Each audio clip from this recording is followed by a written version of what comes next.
এখন সেনাবাহিনীর প্রধানের কৃপায় শেখ হাসিনা কোনো রকমে প্রাণ নিয়ে হেলিকপ্টারে উঠে ভারতে পালিয়েছে। আজকে আমার চোখের সামনে যা ঘটছে, গত 2 বছর যাবৎ আমি কথাগুলো বলে এসেছিলাম। বিশেষ করে 28 অক্টোবর 2023 সনের পর থেকে আমি কন্টিনিউয়াস কথা বলেছি। ফেসবুকে বলেছি, ইউটিউবে বলেছি, ইন্টারনেটে বলেছি, টক শোতে বলেছি, সব জায়গাতে বলেছি। আল্লাহ আমার কথাগুলো এমন বাস্তবে পরিণত করবে, এটা আমার জন্য অত্যন্ত গৌরবের ব্যাপার। আবার দুঃখের ব্যাপার হলো যা হয়ে গেল। আমি বলেছিলাম শেখ হাসিনা সরকারের এমন পতন হবে যে পতন পৃথিবীতে কোনোদিন কোনো সরকারের হয়নি। আপনারা মিলিয়ে দেখবেন কথাটা ঠিক আছে।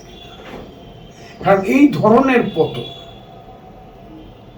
দুর্ভাগ্যজনক ভাবে শেখ হাসিনা যখন হাজার হাজার মানুষকে গুলি করলো, শত শত লোককে মৃত্যুবরণ করতে বাধ্য করলো, শত শত লোকের রক্তে, হাজার হাজার লোকের রক্তে যখন রক্ত গঙ্গা বইল। আমি কিন্তু সবসময় একটা কথা বলি, এই ভাষাগুলো আমার। আমি বলেছি যে শাসক রক্তের সাগরে সিংহাসন স্থাপন করে রাজত্ব করতে চায়, তার সিংহাসন রক্তের সাগরে ডুবে যায়। এটা আমার কথা, এটা আমি দাবি করতে পারি। এই কথাটি আমার এই বাংলায়। আমি এই কারণে বলছিলাম এর এমন পতন হবে। এখন আপনারা মিলিয়ে দেখুন। আমি বলেছিলাম আরে শেখ হাসিনা, আপনার মতো একজন মানুষ ডুবে যাবেন, চলে যাবেন, মরে যাবেন, এটা বড় কথা নয়। কিন্তু সবচেয়ে দুর্ভাগ্যের কথা হলো আপনি আপনার মহান পিতাকে নিয়ে ডুববেন। আপনারা দেখেন কথাটা সত্য হয়েছে কিনা। আমি বলেছিলাম 200 গুণে আওয়ামী লীগ একটি রাজনৈতিক দল, 75 বছর তার বয়স, আপনি আওয়ামী লীগকে নিয়ে ডুববেন।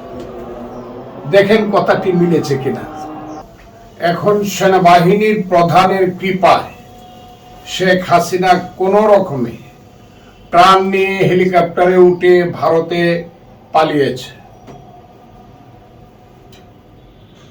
তা না হলে অবস্থাটা কি হতো, ইতিহাসের গতি আরো কোন দিকে যেত। আমার মনে হয় আমার জীবনে এত জনতা আমি কোনোদিন একসাথে দেখিনি। অকল্পনীয় ব্যাপার। সেই জনতা গণভবনে যাইতো, হাসিনাদের কি অবস্থা হতো আমি জানি না। সেনাবাহিনী প্রধানের শুভবুদ্ধির উদয় হয়েছে আমার মনে হয়, যে কারণে তাকে এখান থেকে তার জীবন নিয়ে পালাতে স্কোপ দিয়েছে, সুযোগ করে দিয়েছে।